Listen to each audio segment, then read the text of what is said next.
네, 3시 5분이 됐으니까, 그리고 한 12분 정도 참석하셨으니까, 시작을 하도록 하겠습니다. 먼저 시작을 하기 전에, 먼저 저희가 하는 이제 월간 워크샵, 월간 세미나의 계율을 말씀드리면, 저희가 그동안 코로나 시기에 사실 서로 이제 얼굴을 보고 만나기도 어렵고, 그다음에 우리가 학술대회 있을 때만 이렇게 서로 얼굴을 보고, 그다음에 그때도 그냥 간단히 얼굴만 보고 인사하는 정도로 지나치고 있는 것 같아서, 최근에 이제 그 다양한 분야에서 연구들이 이루어지고 있고, 특히 이제 신진 교수님들 사이에서는, 정말 이제 주제가 다양해지더라고요. 그래서, 우리 학회에 계신 분들 중에, 새로운 주제로 어떤 연구들 하고 있는지를 서로 공유하고, 그다음에 가능하다면 교수님들 사이에 연구자들 사이에 어떤 연구 주제를 공유해서, 뭐, 코워크를 저희가 학회를 통해서 활성화한다든지 하는 식의 어떤 시도를 좀 해보려고 합니다. 그래서, 매달 셋째 주 금요일 이 시간에 저희가 연구자님들의 주제들을 좀 부탁을 드려서 한 가지씩 한 40분 정도, 1시간 내외, 그러니까 40분 정도 발표하고, 그 다음에 뭐 남는 시간 질의응답을 해서 매주 금요일, 매주 세 번째 주 금요일에 1시간 정도의 어떤 워크샵 또는 뭐 세미나 시간을 가지려고 합니다. 그래서 이걸 이제 매월 정례적으로 진행할 생각입니다. 그래서 오늘의 그 첫 시간이 오늘 이제 첫 발표자가 권상진 교수님이신데요. 먼저 첫 행사이곤 하니까 우리 회장님의 말씀을 잠깐 듣고 네, 시작을 했으면 합니다. 네, 하여튼 먼저 촉박한 시간에 저희가 권상진 교수님께 부탁을 드렸는데 흔쾌히 이 세미나를 진행해 주셔서 감사하고요. 매월 이제 새롭게 이 젊은 교수님들이 관심 갖는 주제로 해서 세미나를 진행하는데 이런 세미나가 저희 학회 모든 그 회원 여러분들께 조금이나마 좋은 기회가 되기를 바랍니다. 하여튼 오늘 이 자리에 또 저 세미나에 참석해 주신 여러 교수님들께도 또한 회원님들께 감사를 드립니다. 감사드립니다. 네, 감사합니다. 감사합니다. 네. 이제 오늘 강사이신 권상진 교수님을 소개해 드려야 될 것 같습니다. 권상진 교수님은 펜스타트에서 박사 학위를 받으셨고요. 학위 논문은 그 어떤 최적화 교통 관련된 물류 최적화 이런 쪽을 연구하신 것 같아요. 그래서 예, 리서치 맞습니다. 을 보면 최적화나 교통, 물류, 탄소 중립, 전기차 뭐 이런 쪽에 관심을 가지시고 계시고요. 그다음에 그래서 지금 산업공학에서 약간은 그러니까 전통적으로 얘기되어 왔지만 최근에 트렌드를 아주 잘 반영하고 있는 것 같아서 저희가 첫 번째 강사로 모셨습니다. 그래서 권상진 교수님을 소개하도록 하겠습니다. 예, 부탁드리겠습니다. 네, 감사합니다. 안녕하십니까. 저는 울산과학기술원 산업공학과에서 오할 쪽 연구를 맡고 있는 권상진이라고 합니다.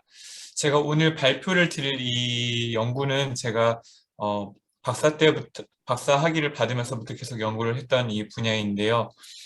이 연구를 하게 된 배경에 대해서 먼저 간단하게 설명을 드리고 이 발표를 하면 좋을 것 같아서 간단하게 제가 이 연구를 시작하게 된 계기를 말씀을 드리겠습니다. 방금 박종훈 교수님께서도 잘 말씀을 해주셨지만 제가 하는 분야는 되게 전통적인 그 산업공학과 OR 쪽입니다.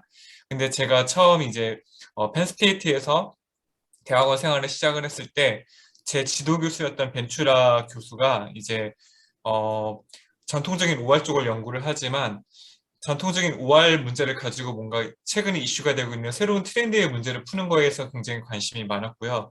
마침 그 당시에 이제 미국이 에너지 독립을 하기 위해서 천연가스를 되게 전략적으로 개발을 하던 시기였습니다. 그래서 또 그 당시에 환경 문제도 굉장히 많이 대두가 되었는데 이 환경 문제를 해결하면서도 그다음에 중동 지역으로부터의 에너지를 독립할 수 있는 그런 자원으로서 미국에서 가장 많이 매장이 되어 있는 천연가스에서 미국에 관심을 가지게 되었고요.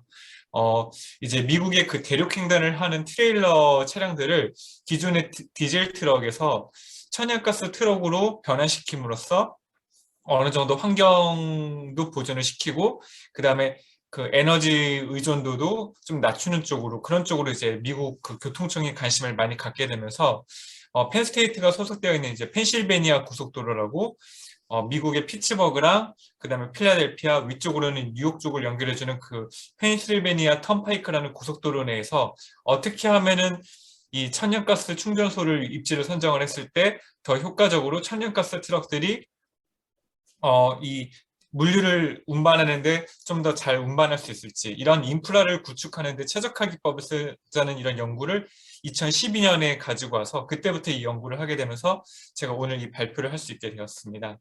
참고로 지금 그 미래차 추세는 전기차로 넘어가고 있습니다. 근데 아직까지 가장 큰 이슈 중에 하나가 배터리 이슈가 있는데요. 특히 미국의 이 대륙을 횡단하는 트럭 같은 경우에는 한번 주행을 하게 되면 최소 2,000km에서 3,000km, 많게는 그 대륙을 횡단하기 위해서는 3,000마일 정도가 걸리면 4,800km 정도 되기 때문에 이거를 만약에 전기 트럭으로 한 번에 대체를 하게 된다면은 배터리 무게만 하더라도 5톤 이상이 되게 되고 배터리 가격만 해도 몇억 원 이상 하게 돼서 경제성이 떨어지는 굉장히 큰 문제가 있습니다. 그래서 아직까지 이 물류를 운반하는 트럭은 한 번에 전기차로 넘어가기는 어렵고요. 디젤에서 천연가스로 한번 넘어간 다음에 나중에 장기적으로는 천연가스에서 전기차로 넘어가는 그런 추세에 있습니다. 참고로 디젤 트럭에서 천연가스 트럭으로만 넘어가더라도 기존에 배출하는 그 탄소가스가 20에서 30% 정도 이제 줄어든다는 그런 장점을 가지고 있고, 또한 디젤 트럭에서 천연가스로 넘어가는 데 있어서는 그 파워트레인에 크게 많은 변화가 전기차처럼 그 기술의 변화가 굉장히 많이 일어나진 않기 때문에 좀 더 상용 가능한 기술로서 환경을 보전하고 에너지 의존도를 중동에서부터 줄일 수 있다는 그런 장점들이 적용을 해서 지금 미국에서는 천연가스 트럭들이 굉장히 특히 중대형 트럭들을 위주로 개발이 되고 있습니다. 그래서 제 연구는 그쪽에 관련해서 이러한 중형 트럭들이 천연가스 트럭으로 더 대체가 되고 활발하게 운영될 수 있도록 인프라를 최적화하는 데 제 학문적 연구에 기여가 있겠습니다. 그래서 이 연구의 배경은 사실 지금도 다 말씀을 드렸지만 최근에 2016년 벌써 이제 시간이 지나서 6년이나 되었지만 2016년도에 그 오스카 나무 주연상을 받았던 이 레오나르도 디카프리오가 영화 이제 그 오스카 수상을 소감을 하면서 환경 얘기를 했습니다. 당시 레오나르도 디카프리오는 그 레버넌트라는 영화를 통해서 나무 주연상을 받았는데요. 여기 보시는 바와 같이 굉장히 이 눈 속에서 영화 촬영을 많이 했었습니다. 근데 문제는 이 눈으로 되어 있는 이 세팅장을 구하기가 어려워서 이러한 장면을 찍을 때마다 캐나다라던가 아르헨티나 쪽에 눈이 많은 곳으로 이동을 해서 촬영을 해야 됐다고 그 얘기를 했었습니다. 그러면서 환경 문제가 굉장히 심각하다는 그런 얘기를 오스카 나무 주연상을 받으면서 이런 식으로 얘기를 했었는데요. 실제로 이 그래프를 보시면은 우리 인류의 그 그린하우스 가스가 증가하는 것을 보면은 제1차 산업혁명이 처음 시작되던 1760년대부터 이 그린하우스 가스랑 관련된 지표들이 급격하게 늘어나는 것을 볼 수 있습니다. 그래서 지금 탄소 중립도 하나의 큰 이제 과제인데 이렇게 그린하우스 가스가 기하급수적으로 증가하고 있고, 특히 이 그린하우스 가스 중에서도 자동차, 이 교통 쪽에서 차지하는 비중이 거의 50%에 달하기 때문에 또 이 50% 중에서 이 그 바퀴가 달려 있는 그 자동차나 화물 트럭으로 인해서 발생하는 이 그린하우스 가스가 또 이 45% 중에서 전체 한 80% 이상이 되기 때문에 이쪽에서 그린하우스 가스를 줄이는 것만 하더라도 전체적인 그 온실가스를 줄이는데 굉장히 큰 이제 도움이 될 것이다. 그런 쪽에서 이제 1990년대 말부터 자동차 회사들이 대체 연료 자동차를 만드는 데에 이제 집중을 하게 되었습니다. 그래서 대체 연료 자동차를 만드는 데 이제 집중을 하게 되었고요. 대체 연료 자동차를 이제 보시면은 이제 가장 우리가 많이 알려져 있는 전기차 아니면은 수소차. 근데 이 수소차도 사실은 두 종류가 있습니다. 수소를 태워서 기존의 내연기관처럼 쓰게 하는 수소 기반의 내연기관 자동차가 있고요. 그 다음에 수소를 전기 분해를 해서 수소를 분해시켜서 이때 생성되는 수소를 이제 분해 말 잘못했습니다. 수소를 이제 산소와 반응을 시켜서 물을 만들어내고 이때 생기는 전기를 이용해서 모터를 돌리는 수소 기반의 전기차. 그리고 바이오퓨얼로 가는 자동차, 그리고 내추럴 가스로 가는 차. 사실 이미 2000년대 중반부터 우리나라의 경우에는 대부분의 시내버스가, 특히 서울에 있는 모든 시내버스는 다 이제 이 컴프레스드 내추럴 가스로 운영이 되고 있고요.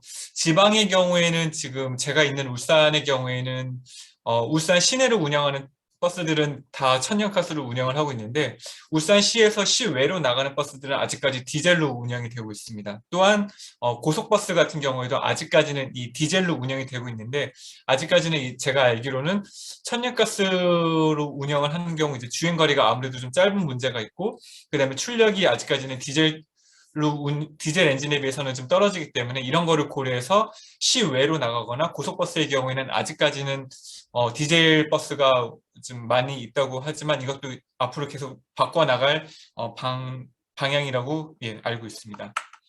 근데 이제 문제는 이런 차들 자체의 기술도 중요하지만 이런 차들이 잘 보급되기 위해서는 잘 갖추어진 인프라스트럭처가 요구가 됩니다. 이 인프라스트럭처가 잘 갖춰져 있지 않으면은 이런 좋은 차들이 아무리 잘 개발이 되더라도 고객들이 사용하는데 불편함이 많게 되고, 이 고객들이 불편함이 많게 되면은 세일이 떨어지게 되면서 이 차들에 대한 수요가 줄게 되니까 이거에 대한 이제 투자가 줄게 되고, 이는 다시 또 이쪽과 관련된 상품 자동차가 또 개발이 적게 돼서 또 고객이 줄어들게 되고, 결국 악순환이 반복되게 됩니다. 이게 실제로 제가 뒤에서도 얘기를 하겠지만 20세기 초에 실제로 전기차가 보급이 되려다가 실패했던 이유 중에 하나입니다.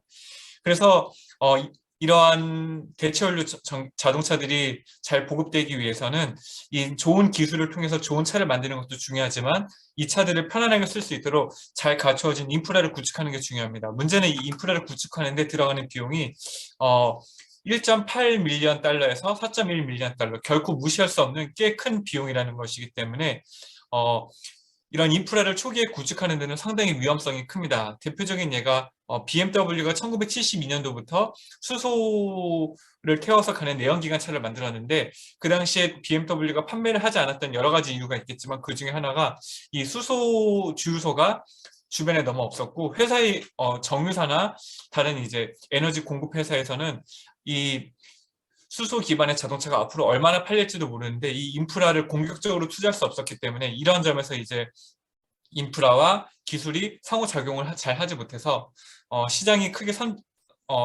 커질 수가 없었습니다. 따라서 이 새로운 기술이 도입되는 이 시장 초기에는 적은 비용을 투자하고도 최대한 많은 사람들이 이 혜택을 볼 수 있도록 인프라를 구축하는 최적화 기법이 필요했고요. 그래서 이제 제가 소개하려는 연구에서는 어떻게 하면은 이러한 대체연료 자동차들이 필요한 충전소를 적게 사용하면서도 더 많은 이 고객들이 충전소를 방문할 수 있을지, 이거를 이제 최적화 기법을 통해서 풀었습니다. 사실 이와 관련된 연구는 저희가 처음이 아니고요.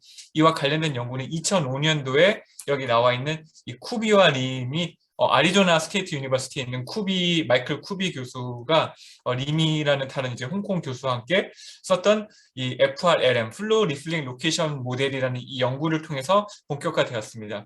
참고로 이 연구는 1990년과 1992년도에 각각 이제 플로우 캡처링 로케이션 모델과 플로우 인터셉션 로케이션 모델이라고 한 이 허드슨과 벌맨 페이퍼를 바탕으로 이제 발전이 되었는데요. 이 두 페이퍼 같은 경우에는 기존의 이 최적화 쪽에서 디맨드 같은 경우에는 다 포인트 베이스드 디맨드였습니다. 예를 들어서 우리가 인구가 얼마 있는지 이제 확인을 할 때에는 인구의 그 이제 어떤 도시에 인구가 몇 명 있는지를 다 이제 포인트 베이스드로 이제 디맨드를 수출을 하는데요.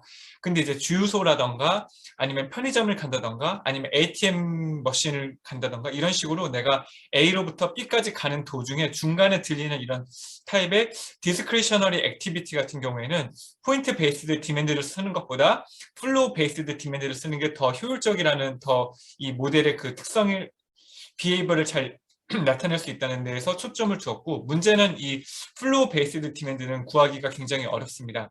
그래서 1989년도에 오켈리랑 프레임턴이 제안했던 오리진 데스티네이션 트래픽 플로우를 계산하는 공식에 의해서 각각의 디맨드 포인트가 포인트로 있다면 이거를 바탕으로 플로우 베이스드 디맨드를 도출을 해서 이런 식으로 내가 서울에서부터 부산까지 가는 도중에 기름을 넣어야 되는 이런 디스크리셔널 액티비티, 즉 운전자의 재량에 따라서 내가 대전에서 기름을 넣을 수도 있고 대구에서 기름을 넣을 수도 있고 아니면은 경기도 초반에 넣고 부산에 도착할 때 또 넣고 이런 식으로 그 자유 재량권에 맡겨서 액티비티를 할 수 있는 이런 서비스들의 옵티마이제이션을 처음 제안했던 게 이 플로우 캡처 앤 로케이션 모델과 플로우 인터섹션 로케이션 모델이었는데, 여기에서 이제 가장 큰 단점은 그 디맨드의 맥시멈 디스턴스를 고려하지 않았다는 겁니다. 맥시멈 트래블링 디스턴스를 고려하지 않아서 그거를 이제 처음으로 고려하면서 사람들이 이제 기름을 어디에 넣느냐에 따라서 뒤에 또 어디에 기름을 넣을지가 이게 consecutive activity인데,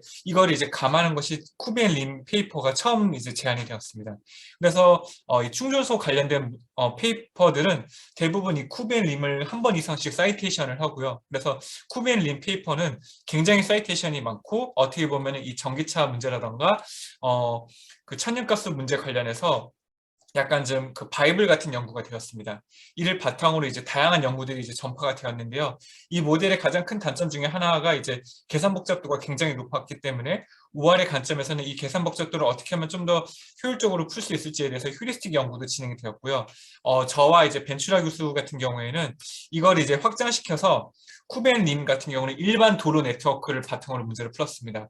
근데 이제 이거를 고속도로에 바로 적용을 시킬 수가 없었던 게, 일반 도로 네트워크에서는 내가 기름을 넣고 싶을 때 길 맞은편에 아니면 사거리 근처에 있다면은 내가 차를 유턴을 한다거나 아니면 P턴을 한다거나 중간에 돌아서 이렇게 기름을 넣을 수 있었는데, 반면에 고속도로 네트워크는 가는 상행선과 하행선이 완벽하게 분리가 되었기 때문에 내가 맞은편에 주유소가 있다고 해서 유턴을 한다거나 그렇게 해서 기름을 넣을 수도 없고, 마찬가지로 내가 부산까지 가야 되는데 대전에서 잠깐 나가서 기름을 넣고 다시 고속도로로 들어오는 것도 현실성이 없는 문제가 되었습니다. 이런 네트워크를 이제 다이렉트드 네트워크라고 하는데요. 이 다이렉트드 네트워크에 맞춰서 문제를 푼 게 이제 저희 쪽 연구의 컨트리뷰션 중에 하나입니다.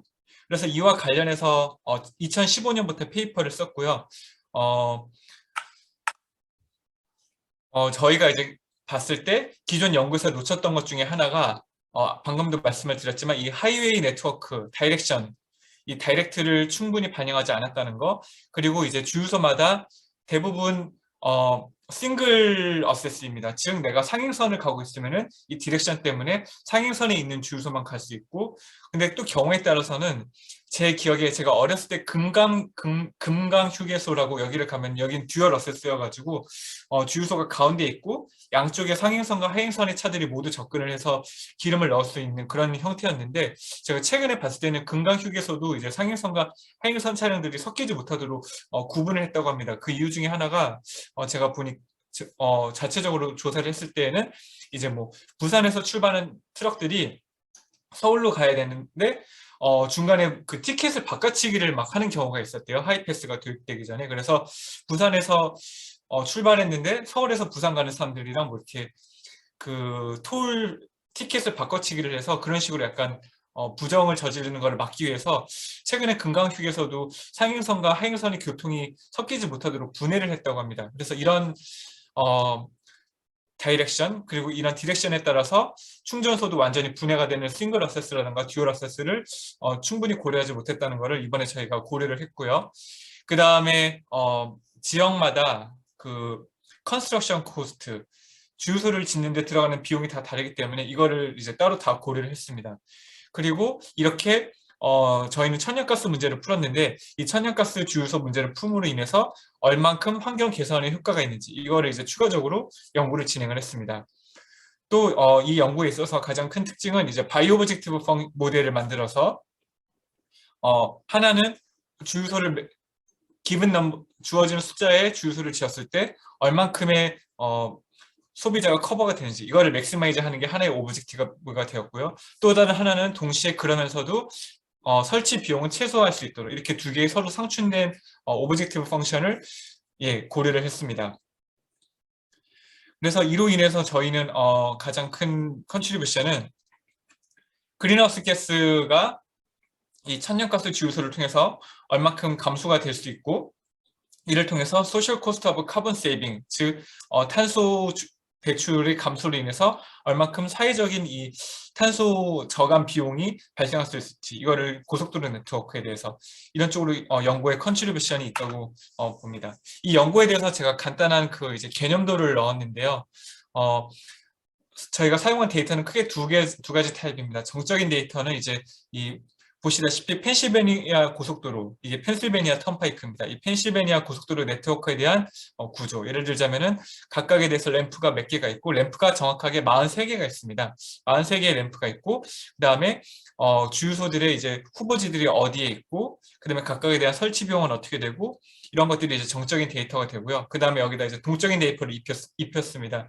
이 트래픽 플로우가 데일리 어떻게 바뀌고, 그렇게 되면 연간으로는 어떤 식으로 바뀌고, 그 다음에 이 트래픽 플로우가 어느 램프에서 들어가서 어느 램프로 나가는지, 이런 데이터를 저희가 펜실베니아 턴파이크 커미션으로부터 1년치의 데이터를 받아서 이거를 이제 분석해서 데이터에 적용을 했고요. 이거를 바탕으로 믹스드 인티저 리니어 프로그래밍 모델을 만들어서 주유소 입지 선정을 최적화할 수 있는 모델을 만들어서 문제를 풀었습니다. 이를 통해서 저희가 낸 결과는 투자 비용 대비 어디에다 주유소를 지었을 때 가장 최적화될 수 있을지, 즉 어디에다 지으면은 더 많은 트럭커들이 충전을 편하게 할 수 있을지, 이거가 이제 가장 큰 메인 결과이고, 또 이 천연가스 차량이 활성화됨에 따라서 얼만큼 탄소 배출이 줄어들게 돼서 이로 인해서 얼마나 경제적인 이익이 발생할 수 있을지, 이런 식으로 연구를 진행을 했습니다. 그래서 이제 각각에 대해서 좀 더 디테일하게 설명을 드리자면, 먼저 문제의 정의는 이 다이렉티드 네트워크 기반의 얼터너티브 풀 리필링 스테이션을 어디다 지어야 할지, 그랬을 때 가장 최적화가 될지이고, 그 다음에 이에 대한 오브젝티브 펑션은 방금도 말씀을 드렸듯이 지금 잠시 시간을 좀 약간 조금 빨리 하겠습니다. 시간 관계상.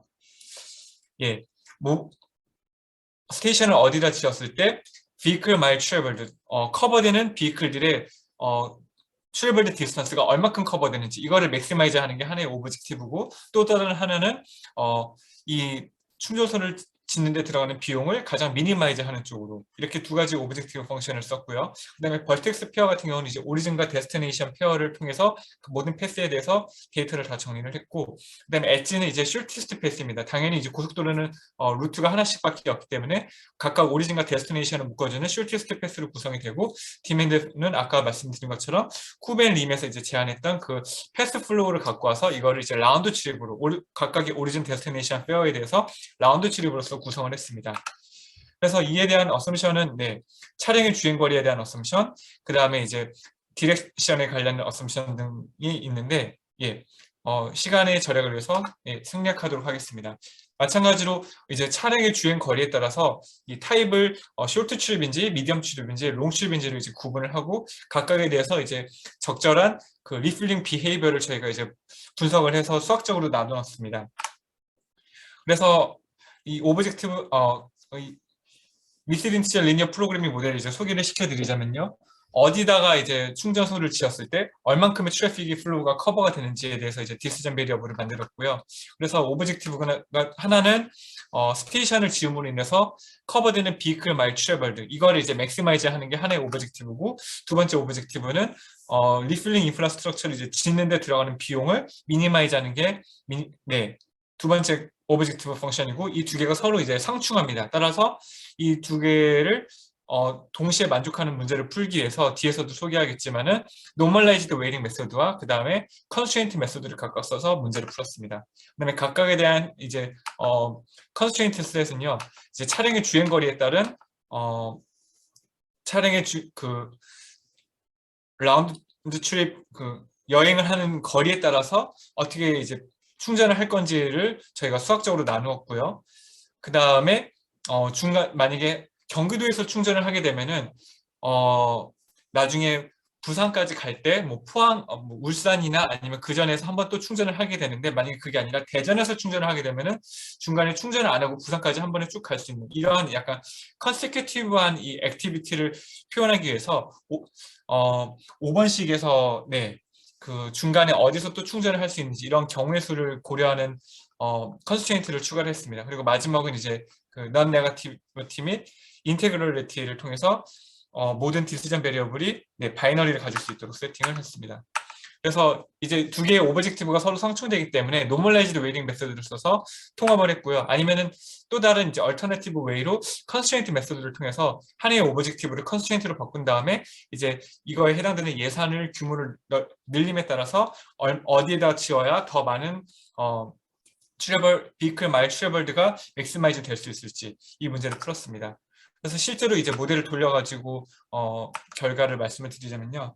펜실베이니아 턴파이크는 아까도 간단히 말씀을 드렸지만 이스트와 웨스트를 이어주는 메인 라인, 즉 피츠버그, 여기 왼쪽에 보이는 피츠버그와 오른쪽에 보이는 필라델피아, 그 다음에 이제 노스 이스트 익스텐션, 이 필라델피아에서 스크랜턴, 그리고 위로 가면 이제 뉴욕 시티가 나오는데 이쪽을 이제 이어주는 이 두 개의 메인 세그먼트로 구성이 되어 있고, 이거에 대해서 이제 48개의 인터체인지를 고려하고, 그 다음에 총 19개의 후보가 있습니다. 17개는 오픈되어 있고 2개는 지금 템포럴리 클로즈드 되어 있는데 그 중에서 16개는 싱글 어세스고 3개는 듀얼 어세스입니다. 이걸 이제 다 고려를 해서 충전소를 짓는데 들어가는 이제 비용들을 저희가 먼저 리그레션 모델을 통해서 다 구했고요. 이런 식으로 충전소를 각각 위치마다 설치하는데 들어가는 비용을 이게 다 밀리언 달러로 다 먼저 추정을 하였고, 이거를 바탕으로 이제 옵티마이제이션 모델을 지었더니 이런 식으로 여기 표시되는 19개 중에서 15개를 지었을 때 모두 100% 트래픽 플로우가 커버가 되는 것을 발견할 수 있었습니다. 실제로 여러 개를 모두 지으려면 56 밀리언 달러가 드는데요. 저희의 그 수학적 개선 모델에 따르면은 15개, 즉 43 밀리언 달러만 써도 전체 트래픽 플로우를 100% 커버할 수 있는 것으로 나왔습니다. 그 말은 여기 연두색으로 표시된 이 4개는 사실 짓지 않아도 트래픽 플로우를 커버하는 데는 문제가 없다는 결론이 나왔습니다. 실제로 이렇게 비용이 증가함에 따라서, 즉 컨스트레인트 코스트를 증가시킴에 따라서 얼만큼 커버가 되는지를 볼 수 있는데요. 실제로 한 20 밀리언 달러만 추가를 하더라도 전체 교통량의 90%까지 커버가 되는 것을 볼 수 있었습니다. 그 다음에 기존의 다른 모델, 이거는 시간 관계상 생략을 하도록 하겠습니다.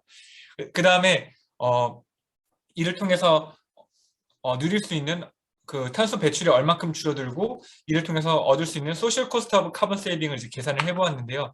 보시다시피 투자 비용에 따라서 CO2 이미션이 이런 식으로 줄어들게 되고, 이거에 대한 이제 비용을 환산했을 때 소셜 코스트 오브 카본 세이빙은 20만 밀리언 달러를 투자를 하게 되면은 대략 70만 밀리언 달러 정도의 소셜 코스트 오브 카본 세이빙 효과가 나타나는 것을 발견할 수 있었습니다. 네, 그 다음에 이거는 이제 코스트 베네핏 어널리시스인데요. 시간의 관계상 생략을 하도록 하겠습니다.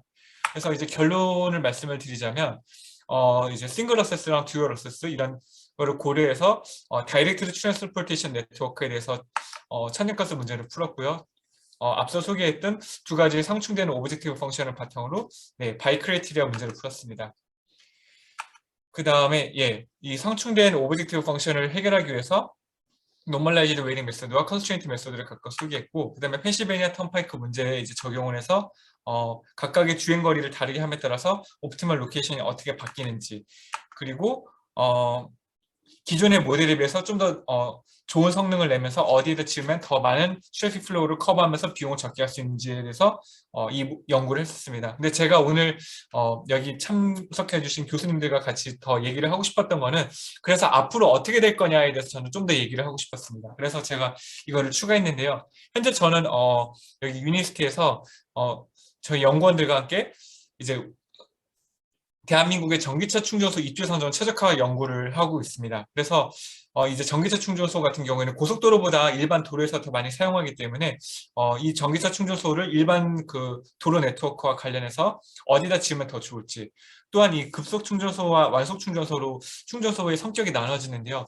유동인구의 이런 데이터를 분석해서 패턴에 따라서 어디는 급속 충전소가 적절하고 어디는 완속 충전소가 더 적절할지에 대해서 연구를 진행을 하고 있습니다. 마찬가지로 저희는 또 ESS에 초점을 두고 있습니다. ESS는 이제 쉽게 말을 하면은 휴대폰 보조 배터리 같은 건데요. 근데 이제 휴대폰 보조 배터리뿐만 아니라 우리가 그 컨테이너 정도의 굉장히 큰 ESS, 즉 병원에서 이제 비상 발전용으로도 쓰는데, 이제 전기차 같은 경우에도 긴급 충전이 필요할 때 보조 배터리에다가 전기를 넣어서 서비스가 필요한 전기차한테 충전 서비스를 제공을 해줄 때 어떤 식으로 이 보조 배터리를 실은 자동차들이 서비스 차량이 어떤 식으로 라우팅을 해야 더 효과적으로 충전을 해줄 수 있을지, 충전 서비스를 배달을 해줄 수 있을지, 이거에 대해서도 연구를 진행을 하고 있습니다. 참고로 지금은 아직까지는 그 보험사에서 전기차 충전을 위한 그 서비스를 제공하고 있지 않지만 긴급 주유 서비스는 제공을 하고 있는 걸로 알고 있습니다. 그리고 현대에서 지금 그 찾아가는 충전 서비스라는 거를 시작을 해서요. 이제 전기차 충전소가 콜을 하게 되면은 그 전기차 사용자가 원하는 곳에 방문을 해서 7kW, 한 44km 정도 주행할 수 있는 거리인데 그만큼을 갈 수 있도록 충전을 해준다고 합니다. 그래서 제가 보기에는 앞으로도 긴급 주유 서비스처럼 긴급 충전 서비스도 앞으로 이제 점점 더 활성화될 것이고, 이거에 맞춰서 어떻게 이 서비스 차량을 라우팅을 짤 것인지, 스케줄링을 짤 것인지에 대한 연구가 앞으로도 계속 필요하다고 생각을 합니다. 그래서 제가 이제 맺고 싶었던 말은 아까 초창기에도 얘기했지만 모든 기술은 인프라가 참 중요합니다. 참고로 포르쉐가 처음으로 전기차를 내놓은 거는 1898년도였습니다. 그 당시에 P1이라는 전기차를 1898년도에 내놓았고, 당시에 이 자동차를 가지고 자동차 경주에 나가서 1등을 하고 한번 주행을 하면은 80km를 갈 수 있었는데, 이 차가 당시에는 판매가 이루어지지 않았고 매장되었습니다. 또 여기에 제가 또 다른 자료를 찾아보니까 1907년도까지만 하더라도 이런 식으로 전기차를 운영을 하기 위한 간이 인프라가 있었는데, 결과적으로는 전기차가 시장이 사장되었다가 1990년대 후반 이후로부터 다시 전기차가 이제 주목을 받았는데, 결국에는 인프라가 이제 중요한 거였습니다. 그래서 앞으로도 이제 좋은 전기차가 계속 나오지만 인프라를 잘 갖추는 게 중요한데, 아직까지 인프라가 많이 심각하다고 합니다. 이거는 제가 2020년 10월 6일 날 SBS에서 나왔던 뉴스 기사를 캡처한 건데요. 전기차의 증가율에 비해서 충전기의 증가 속도가 아직 따라가지 못하고 있기 때문에 지금보다도 앞으로 더욱더 전기차를 충전하는 게 지금 추세라면은 많이 힘들다는 게 지금의 결론입니다. 따라서 앞으로도 전기차 인프라는 계속해서 구축을 활발하게 진행을 해야 되고요. 그렇게 되어야 더 이제 이 전기차의 보급이 활발해질 수 있을 거라고 저는 생각을 합니다.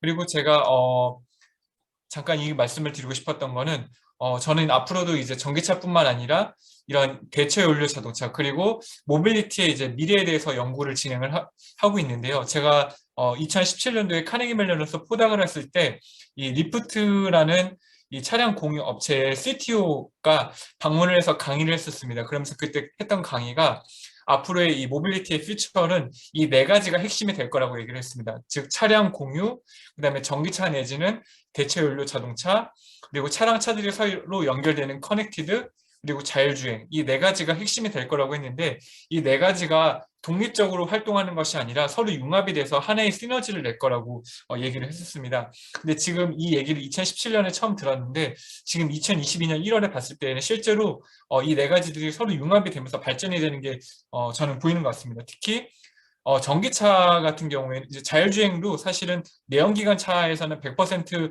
그 차량을 컨트롤하기가 어렵기 때문에 자율주행을 하기 위해서는 전기차로 먼저 도입이 되는 게 중요하다고 하더라고요. 실제로 이 핸들 같은 경우도 예전에는 다 유압식 스티어링 휠로 핸들을 돌렸지만, 요즘 나온 차는 이제 유압식이 빠지고 전기 모터가 들어가서 핸들을 돌리는데, 옛날 자동차는 이 자율주행이 0단계부터 5단계까지 총 6단계가 있는데 2단계 이상 진행을 할 수 없는 게, 자율주행을 하려면은 이 유압식 스티어링을 돌릴 수가 없다고 합니다. 반드시 전기 모터가 되어야만 전기 신호에 의해서 핸들을 돌릴 수 있기 때문에 자율주행을 하기 위해서라도 전기차, 그 다음에 컨트롤할 수 있는 것이 다 전기 유닛으로 바뀌어야만 100% 이제 나중에 5단계까지 자율주행을 내려볼 수 있다고 합니다.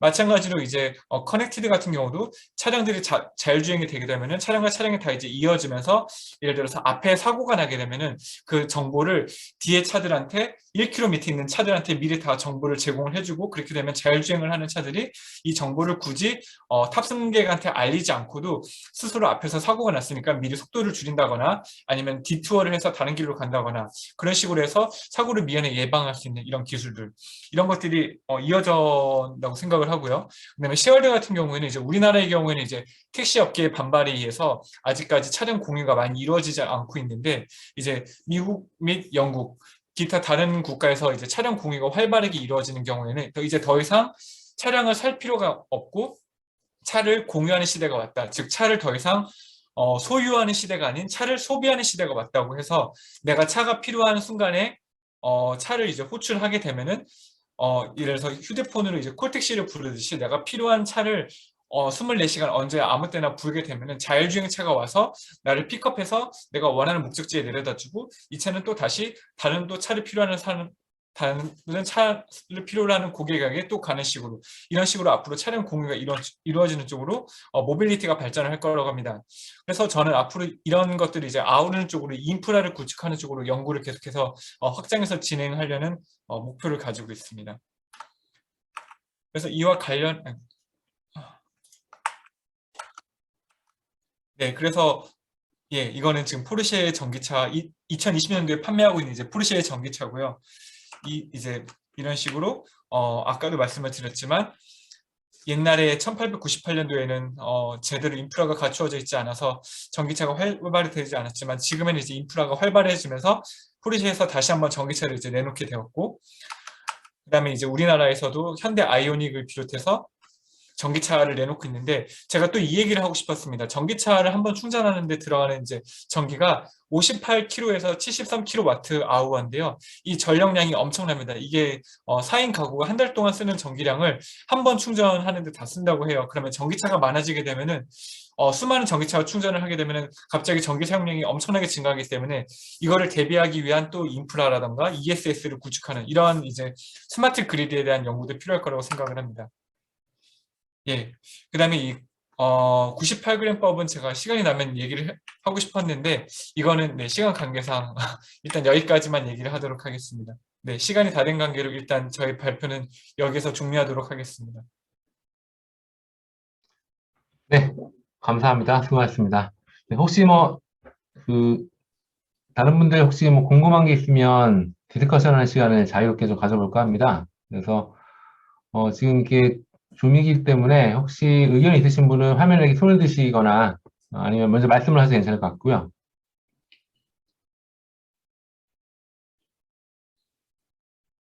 네, 강창욱 교수님, 네, 음소 해제해 주시고 부탁드리겠습니다. 네, 권 교수님, 빠르게 진행하시느라고 수고하셨습니다, 첫째. 아닙니다. 오히려 제가 너무 빨리 해서 아니요. 를 많이 놓치고 있어요. 아주 관심 있는 주제, 그리고 연구 내용을 잘 들었고요. 그렇잖아도 지금 뭐, 저는 아직 전기차는 아닌데, 언젠가는 아마 다음 차는 전기차로 구매를 해야 되지 않을까, 시대 추세도 그렇고요. 그렇다 보면은, 이 전기 충전소가 아무래도 좀 쉽게 접근할 수 있어야지 이용하는데 아무 불편이 없을 것 같으니까. 근데 그거는 이제 자동차 소유자의 생각이고, 그렇지만 이제 또 전기차, 전기 충전소 오너 입장에서는 이게 또 사업성이 있어야 가능한 거 아니겠어요? 그죠? 네, 예. 그런데 아까 그 미국의 예를 드시면서 그 코스트 얘기를 하셨는데, 그 비용이 실제로 어떻게 그 전체 컨스트럭션 코스트에 뭐 우리나라 같으면은 땅값이 비싸니까 그 토지 비용, 그 다음에 실제 건설 비용, 뭐 이러한 것들을 다 총망라하는 건가요? 아니면은 어떤 코스트 안에는 무엇이 포함이 되는 거죠? 예, 제가 이 펜실베니아 턴파이크 같은 경우에는 순수하게 이 땅값들에 대한 정보를 사용을 했었지만, 지금 이 우리나라 전기차 문제, 죄송합니다.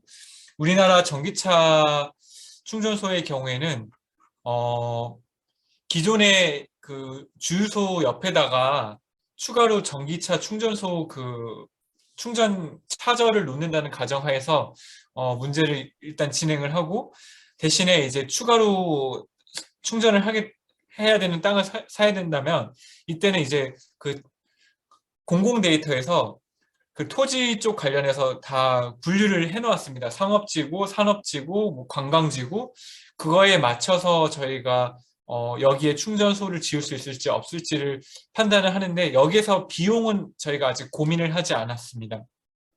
네. 그러니까 제가 얼핏 드는 생각으로 미국은 뭐 펜실베니아 주는 아무래도 인구가 좀 밀집하기 때문에 거기도 토지 비용이 다른 남부 쪽보다는 높지 않을까 싶긴 하지만 그래도 우리나라만큼은 아닐 것 같고요. 네, 그렇지만 이제 우리나라의 전기 그 충전소 같은 경우는 이 미국 모델하고는 또 좀 달라질 수 있지 않을까. 네, 이 맞습니다. 토지 비용 때문에, 그죠? 예, 그리고 이제 또 접근성이나 이런 것들이 예를 들어서 그 펜실베니아 턴파이크의 경우 아까 48개 엑짓이 있다 했잖아요. 네, 근데 우리가 미국은 한번 엑짓에 나가면은 그 휘발유 주유소 같은 경우는 여러 개가 있잖아요. 네, 그렇습니다. 그래서 자기가 뭐 선호하는 브랜드를 선택할 수도 있고 뭐 이러는데 예를 들어서 우리는 고속도로에 들어가면은 휴게소에 들어가면은 사실은 초이스가 딱 하나밖에 없잖아요. 예, 한국도로공사에서 제공하는 그 알뜰 주유소가 들어가 있습니다. 그죠? 예, 그래서 뭐 그러한 것들이 어 여러 개의 충전소를 두는 문제. 미국의 경우는 그다음에 예, 우리나라는 하나인데 그거를 그런 몇 개를 해야 되는 건지 이래서 접근하는 문제가 좀 달라질 수 있겠다 하는 생각이 들더라고요. 네, 맞습니다, 교수님. 우리나라에 맞게 이제 다시 문제를 새로 또 디자인을 해야 될 것 같습니다. 그죠? 예.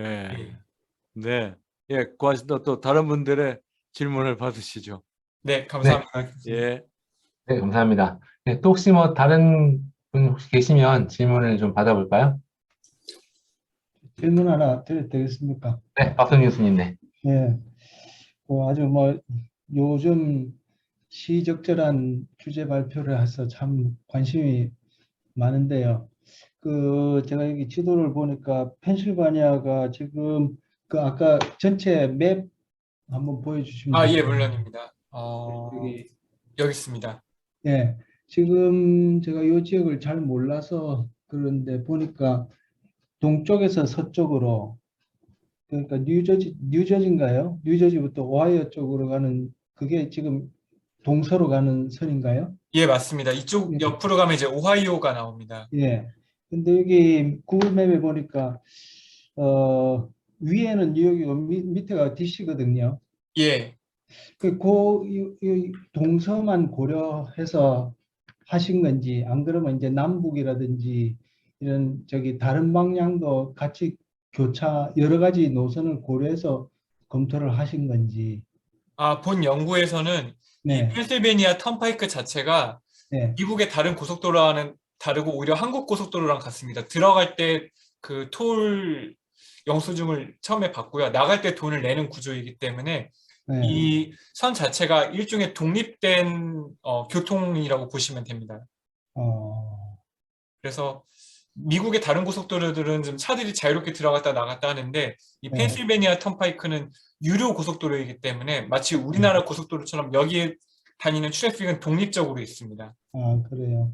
예, 네, 톨 피도 문제가 되겠지만 제가 이 질문의 요점은 뭐냐면은 이게 노선이 이제 제가 잘 몰라서 그런데 이게 동서에 주로 관심을 가진 것 같고 남북은 좀 적은 것 같아서 이제 교통이 여러 개가 교차하는 경우는 고려가 혹시 되는지 그런 걸 어떻게 예, 풀어나가. 여기 뉴욕에서 네, 이제 뉴욕에서 턴파이크를 타고 내려오게 되면은 네, 스크랜턴을 지나서 필라델피아를 통해서 내려가려면 여기 필라델피아에서 여기 네, 레딩이라고 있습니다. 네, 이쯤에서 이렇게 다시 또 내려가는데요. 이런 교통은 여기에 다 데이터에 카운트가 되기 때문에 반영이 돼 있지만 만약에 예, 그냥 일반 국도를 통해서 내려가는 그런 교통은 본 과제에서는 데이터에 카운트가 안 돼 있습니다. 예, 알겠습니다. 저 이제 복잡한 노선인 경우도 똑같이 적용할 수 있는가?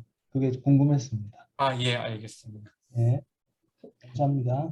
네, 강세혁 교수님 금속어를 꺼주시고 하십시오.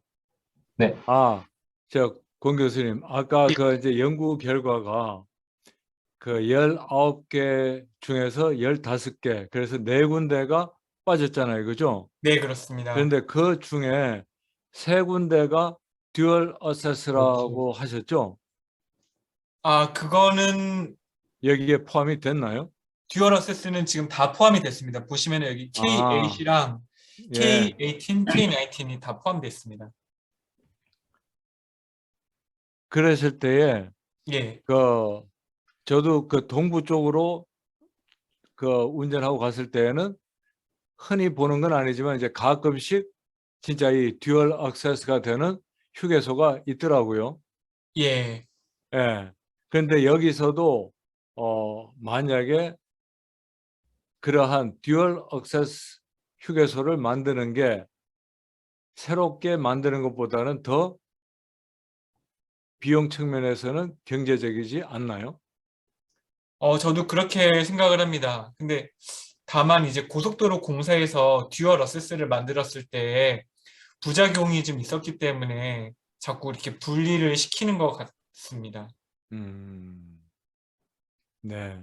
예, 고맙습니다. 네, 혹시 네, 노영수 교수님. 예, 발표 잘 들었고요. 아, 여기에서 사용된 그 트래픽 데이터가 다 지금 현재 디젤 차량들의 소통량을 가지고서 그 스테이션을 결정하는 거였죠. 예, 맞습니다. 그럼 이제 제가 궁금한 게,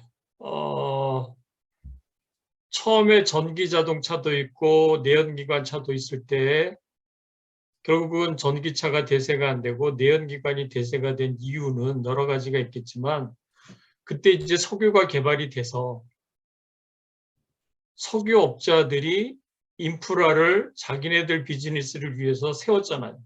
네, 그러면서 사업적인 목적을 통해 가지고 위해서 인프라가 급속하게 확산이 된 걸로 인해 가지고 그 디젤이나 전기차 기능적인 걸 떠나서 그래서 이제 내연기관이 대세가 된 걸로 저는 알고 있어요. 그런 맥락에서 제가 한번 질문을 하고자 하는 건데요. 지금 결국은 어디다 짓느냐라고 하는 거는 그냥 그 모든 차가 그 전기차다 라고 하는 걸 전제로 두고 현재 상태의 트래픽을 전제로 했을 때 지금 몇 개를 짓는 게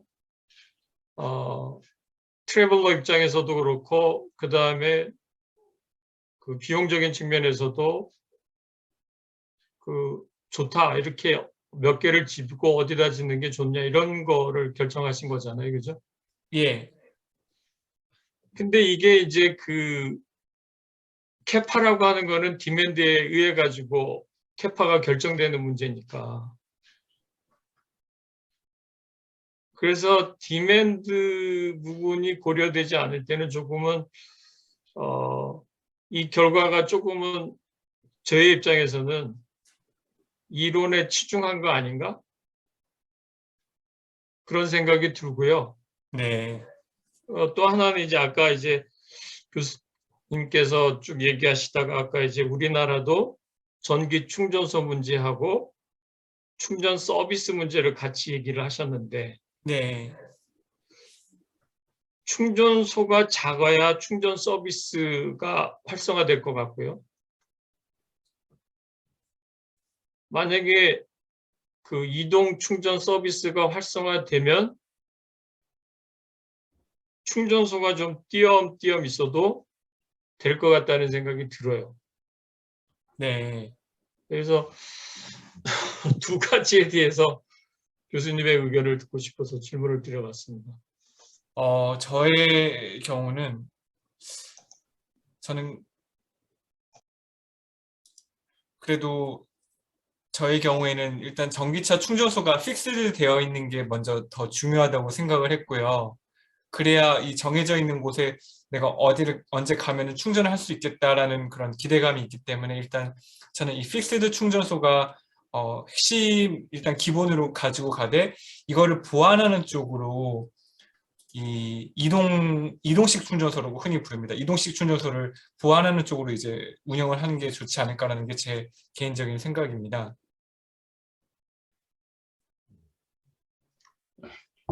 네, 혹시 답변이 되셨나요, 선생님, 교수님? 아, 예, 잘 들었습니다.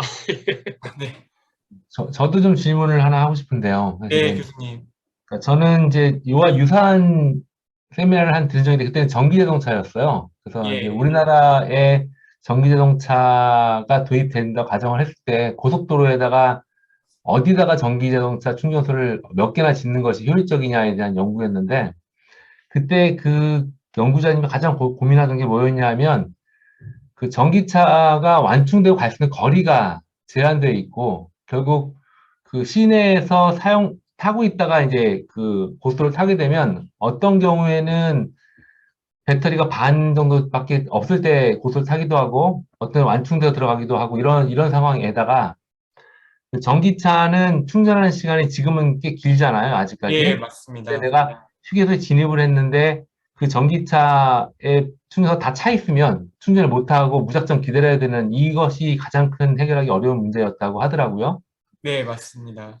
근데 그 지금 이제 그분이 모르겠습니다. 제가 그냥 세미나 듣고 나서 그게 어떻게 하셨는지 모르겠는데 제가 권 교수님의 그 이 연구를 들으면서 그 연구가 생각이 나서 그 지금의 이 방법을 가지고 혹시 우리 국내 그 고속도로에 있는 휴게소에다가 그 충전소를 그러니까 전기자동차 충전소를 몇 개 설치하느냐에 관련된 내용으로 똑같이 확장해보면 어떨까라는 좀 생각이 들었어요. 네, 근데 이제 그래서 제가 근데 그 전에 여쭤보고 싶은 게 이 앞에 이 학위 논문인지 아무튼 이 필라델피아 서 고속도로에서의 OR 문제가 진짜 되게 복잡할 거잖아요. 예. 이거 푸는데 걸리는 시간은 얼마나 걸리나요? 근데 생각보다 계산 복잡도는 높지 않아서요. 다 푸는데도 한 시간 정도였으면 됐습니다. 그러니까 이제 그 당시에 제가 그 당시에 그분한테 여쭤봤을 때 그분이 이걸 다 고려하기 시작하면 당연히 이제 그 목적 함수도 되게 복잡해지고 예, 그다음에 이쪽에 그런 아무튼 계산식이 복잡해서 푸는데 항상 오래 걸린다는 얘기를 했는데 만약에 얘가 오래 걸리지 않는다고 하면 그런 쪽으로 한번 연구를 해보시는 건 어떨까라는 게 제 생각이 들어요. 사실은 우리나라가 물류를 물론 뭐 천연가스로 대체하는 것도 필요하겠지만 그거보다는 전기차 아까 말씀하신 지금은 이제 그 시내에서만 주행하시는 거를 고려하는데 그 이유는 전기차 갖고 밖에 나갔다가 충전 못하면 못 돌아올까 봐 우리가 전기차는 도로용으로 쓰지 시내 주행 안 하는 거잖아요, 사실은. 네, 거꾸로 네, 휴게소에 고속도로 근데 우리나라는 미국에서 월등히 작기 때문에 우리나라 전국에 있는 고속도로를 다 해봤자 휴게소가 몇 개 안 될 것 같거든요. 그러면 그 컴플렉시티 고민하셔서 그다음에 아까 얘기했던 몇 가지 전기차의 갖고 있는 특징만 고민하시면 오히려 쉽게 풀리지 않을까라는 생각이 들어요. 이렇게 도시에 있는 주유소를 다 이렇게 매핑하는 것보다 오히려 더 쉬운 문제가 되지 않을까? 근데 반대로 훨씬 효과적인 연구가 되지 않을까라는 생각이 들어서 한번 그렇게 가능한지가 궁금해서 한번 여쭤봤습니다. 네. 안 그래도 제가 다른 미국에 있는 교수님이 비슷한 이제 제안을 하셔서 이제 제가 했던 모델을 바탕으로 전기차 충전소를 고속도로에 풀어보자고 하셨어요. 그래가지고 근데 이제 방금 말씀하신 것처럼 전기차는 한 번 충전하는데 아직까지는 슈퍼차저를 쓰더라도 30분에서 40분이 걸리거든요. 따라서 뭐 충전기가 10개가 있더라도 이미 앞에 10대가 충전을 하고 있으면 내가 충전하고 싶어도 한참을 기다려야 되기 때문에 캐패시티 고려하는 게 굉장히 중요합니다. 근데 제가 고려한 모델은 캐패시티가 고려되어 있지 않습니다. 왜냐면은 보통 기름을 넣고 떠나는데 5분 정도밖에 시간이 걸리지 않아서 그래서 이 캐패시티를 고려한 연구가 2009년도에 업처치 페이퍼 중에 이 캐패시티를 고려한 게 있어서 이거를 좀 갖고 와서 확장시켜서 지금 방금 교수님이 말씀하신 것처럼 문제를 풀어보려고 지금 이제 막 첫 수업을 떴습니다. 아, 네. 그렇군요. 하고 계시는구나. 근데 예. 그럼 하나 더. 아까 오윤 선생님 말씀하신 것처럼 실제로 이제 인프라가 앞으로 전기차가 계속 늘어날 거잖아요. 근데 지금 당장 그러니까 결국 우리가 사용하는 모든 차가 다 전기차로 가정하지 않고 전기차가 향후 늘어난다 가정했을 때 그러면 우리나라에 있는 전국에 있는 휴게소 중에 어느 순서부터 전기차 스테이션을 이렇게 설치하는가에 대한 연구도 하실 거면 그것까지 같이 하시면 훨씬 더 실용적이지 않을까라는 생각이 들어서 그냥 아, 그 정도 말씀드리겠습니다. 네, 좋은 제안 감사합니다. 제가 그 생각은 못했습니다. 네, 명심하도록 하겠습니다, 교수님. 아, 예. 혹시 뭐 또 다른 분 계시면은 네, 그 김지용 교수님이신가요? 네, 맞습니다. 네. 네. 교수님, 발표 정말 감사하게 잘 들었고, 향후 퓨처 연구까지도 잘 말씀해 주셔서 감사합니다. 네, 감사합니다, 교수님. 네, 저는 두 가지 그냥 간단한 질문 좀 드리고 싶은데, 일단 첫 번째는 그 19개의 pre-determined 스테이션들을 이제 정해놓고 이제 하셨는데, 혹시 그 기준이, 그 정해놓은 19개 그 지역 기준이 있으셨는지가 궁금하고, 그리고 이제 목적 함수를 두 가지 방법으로 말씀해 주시지 않았습니까? 근데 첫 번째 이제 웨이트를 베이스로 이제 하는 그 목적 함수에서 웨이트를 어떻게 주셨는지, 그러니까 그 어떻게 이제 웨이트를 구하셨는지가 좀 궁금합니다. 네, 두 가지에 대해서 다 답변을 드리겠습니다. 첫 번째, 이 19개 후보지는 저희가 정한 것이 아니고 펜실베니아 턴파이크에서 애초에 후보지를 정해줬습니다. 그래서 저희는 이미 저희가 후보지를 바꿀 수는 없고 이미 주어진 후보지를 가지고 저희가 문제를 풀었습니다. 네.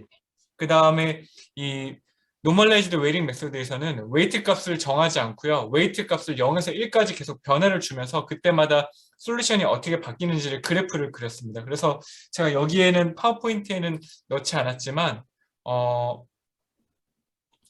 실제로 그래프를 그리면은 이제 X축이 있고 Y축이 있는데 이제 웨이트 값이 0에서 글자가 잘 보이실지 모르겠습니다. 0에서 이렇게 1로 감에 따라서 이제 목적식이 요 바뀐 이제 노멀라이즈드 된 요 하나의 통합된 목적식이 이렇게 막 바뀝니다. 이렇게 해가지고 이렇게 값이 이렇게 올라갑니다. 그래서 이거를 봤습니다. 근데 저희가 이거는 웨이트 값이 바뀜에 따라서 이 통합된 목적식의 값이 변하는 걸 보이기 때문에 사실 이거를 케이스 스터디에 바로 쓰기에는 적합하지 않았습니다. 그래서 저희는 이 Normalized Weighting 메소드랑 Constraint 메소드랑 결과가 같게 나온다는 것만 확인을 한 다음에는 Constraint 메소드를 써서 예산을 통제했을 때 얼마나 더 커버되는지가 이게 좀 더 케이스 스터디에서 좀 더 실용적이었기 때문에 뒤에서는 이것만 가지고 연구를 진행을 했고요. 앞에서는 다만 Normalized Weighting 메소드랑 Constraint 메소드랑 결과가 같게 나온다는 것만 확인을 했습니다. 네, 알겠습니다. 감사합니다. 네, 좋은 질문 감사합니다, 교수님. 네. 또 혹시 뭐 네, 강상욱 교수님. 네, 응속을 응속, 예. 예. 왜 작년에 우리 마스크를 못 구해가지고 아주 애를 먹을 때 어떤 학생들이 마스크가 재고가 있는 약국을 알려주는 앱을 개발했었잖아요. 근데 지금 우리 국내에 전기 충전소, 그러니까 전기 자동차 충전소 위치를 알려주는 그하고 그 다음에 예를 들어서 거기에 그 스테이션이 3개가 있다. 그럼 3개가 있는데 지금 현재 다 비어 있느냐 아니면은 3개가 다 사용되고 있느냐. 그 다음에 그 시작 시간을 알면은 아까 예를 들어서 한 40분이라고 우리가 충전 시간 40분이라고 한다면은 뭐 1번 스테이션에는 언제부터 시작했기 때문에 지금 가면은 지금 현재 20분 후면은 여기는 충전이 끝나고 뭐 이러한 것들 각종 정보를 알려주는 그런 서비스가 지금 있나요? 지금은 그 위치는 알려주지만 사용 중인지 사용이 안 하는 중인지는 아직은 없는 걸로 알고 있습니다. 그러니까 그런 것들이 앞으로는 필요하지 않을까 하는 생각이 들었고요.